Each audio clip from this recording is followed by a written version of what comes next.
नमस्कार। आज के इस विशेष विश्लेषण में आपका स्वागत है। आज हम 30 अप्रैल 2026 के एक बेहद दिलचस्प आध्यात्मिक दस्तावेज पर चर्चा करने वाले हैं, जिसे मुरली कहा गया है। अब इस दस्तावेज में कुछ बहुत ही गहरी दार्शनिक बातों को एकदम सीधे और अनोखे तरीके से समझाया गया है।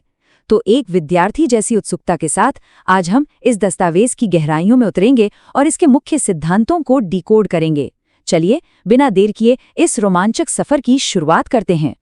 आज की हमारी इस चर्चा का पाठ्यक्रम मुख्य रूप से इन 6 विषयों पर आधारित होगा। एक अनूठी ईश्वरीय यूनिवर्सिटी, भौतिक शरीर से ऊपर आत्मा की बात, 5000 वर्ष का समय चक्र, राजयोग का अभ्यास, अहंकार और विकारों पर जीत और अंत में मीठे घर की वापसी। आइए सबसे पहले बिंदु से शुरुआत करते हैं। एक अनूठी ईश्वरीय यूनिवर्सिटी, जहां ईश्वर खुद एक शिक्षक हैं। इस पूरे प्रवचन की सबसे दिलचस्प बात ही यही है कि यह ईश्वर की भूमिका को कैसे देखता है। जरा सोचिए, आमतौर पर हम परमात्मा को एक रचयिता मानते हैं, राइट? लेकिन यहाँ उस परम सत्ता को भोलानाथ बाप कहा गया है, जो एक टीचर बनकर इंसानियत को पढ़ा रहे हैं। मतलब ये एक ऐसी अद्भुत पाठशाला है जहाँ कोई इंसान नहीं बल्कि स्वयं परमपिता शिक्षक के रूप में ज्ञान दे रहे हैं। ये विचार बिल्कुल साफ कर देता है कि यह कोई इंसानी फिलॉसफी नहीं है, बल्कि इसका स्रोत सीधा ऊपर से है। अब बढ़ते हैं हमारे दूसरे विषय की ओर, भौतिक शरीर से ऊपर आत्मा, जो हमारी मूल पहचान है। हम अक्सर अपनी पहचान को अपने नाम, अपनी जॉब या अपनी सोशल स्टेटस से जोड़ लेते हैं। दस्तावेज में इसे देह अभिमान कहा गया है। ये पूरी तरह से हमारे अहंकार से जुड़ा है और बहुत ही टेम्पररी है। इसके ठीक उलट है आत्मिक स्थिति। आत्मिक स्थिति का मतलब है ये रियलाइज करना कि ये भौतिक शरीर तो बस एक कॉस्ट्यूम है, एक वस्त्र है। असली कर्ता, असली एक्टर तो आत्मा है। कॉस्ट्यूम बदल सकते हैं, उनके नाम बदल सकते हैं, लेकिन आत्मा की जो कोर आइडेंटिटी है वो हमेशा शाश्वत और अपरिवर्तनीय रहती है। और इसी आत्मिक पहचान के संदर्भ में एक बहुत ही स्पष्ट परिभाषा दी गई है। सर्वोच्च आत्मा यानी परमात्मा का नाम यहाँ शिव बताया गया है। अब चूंकि परमात्मा कभी जन्म मरण के चक्र में नहीं आते, उनका कोई भौतिक शरीर नहीं होता, इसीलिए इंसानों के विपरीत उनका नाम कभी नहीं बदलता। यहाँ दस्तावेज एक और बात बिल्कुल साफ करता है कि शिव और देवता शंकर ये दोनों अलग अलग हैं। शिव ही वो भोलानाथ हैं जो बिगड़ी बनाते हैं और सभी आत्माओं के परमपिता हैं। हमारा तीसरा विषय है 5000 वर्ष का चक्र, या कहें समय का पहिरा। ये दस्तावेज समय को एक सीधी रेखा की तरह नहीं देखता। इसके बजाय ये 5000 साल के एक चक्रीय पहिए की बात करता है। कहानी शुरू होती है सतयुग से, जो बिल्कुल स्वर्णिम और पवित्र युग है।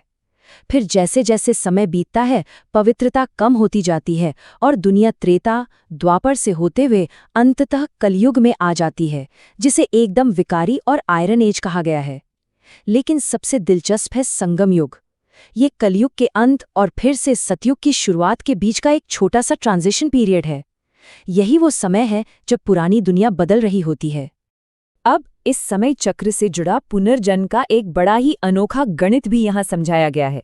ऐसा नहीं है कि हर आत्मा पूरे 84 जन्म लेती है, बिल्कुल नहीं। जो आत्माएं इस चक्र की शुरुआत में यानी सतयुग में आती हैं, जिन्हें देवता कहा गया है, सिर्फ वो ही अधिकतम 84 जन्म पूरे करती हैं। अगर कोई बाद में इस चक्र में एंटर करता है तो उसके जन्मों की संख्या स्वाभाविक रूप से कम होगी। उदाहरण के लिए ईसा मसीह के अनुयायी जो करीब 2000 साल पहले आए, उनके जन्म आधे से भी कम रह जाएंगे।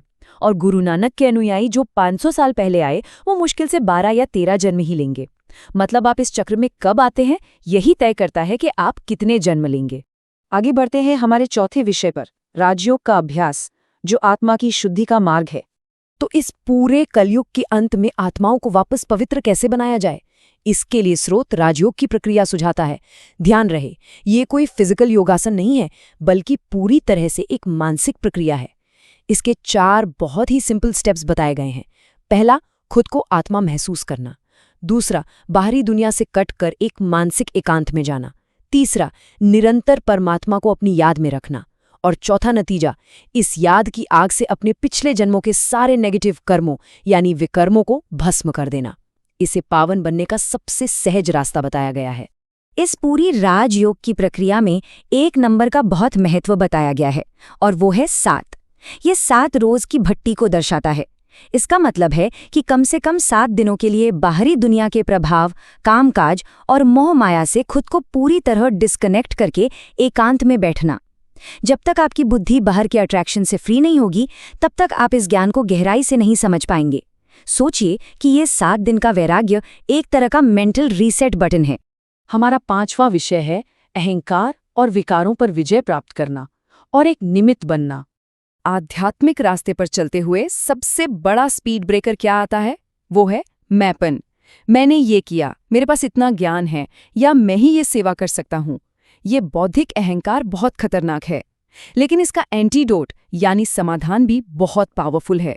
स्रोत कहता है कि महान बनने के लिए आपको अपने अंदर बहुत ज्यादा मधुरता और गहरी नम्रता लानी होगी। सबसे बड़ी बात, खुद को सिर्फ एक निमित्त या टूल समझना होगा। जब आपको ये एहसास हो जाता है कि काम कराने वाली पावर कोई और है और आप सिर्फ एक साधन है, तो अहंकार अपने आप छुमंतर हो जाता है। अहंकार से बचने का एक और बेहतरीन तरीका इस दस्तावेज की एक लाइन में छिपा है। कहा गया है कि सत्य समय के साथ खुद साबित हो जाता है, उसे जबरदस्ती साबित करने की जरूरत नहीं है। इसलिए अपनी एनर्जी को बेवजह की बहसों या डिबेट में वेस्ट मत कीजिए।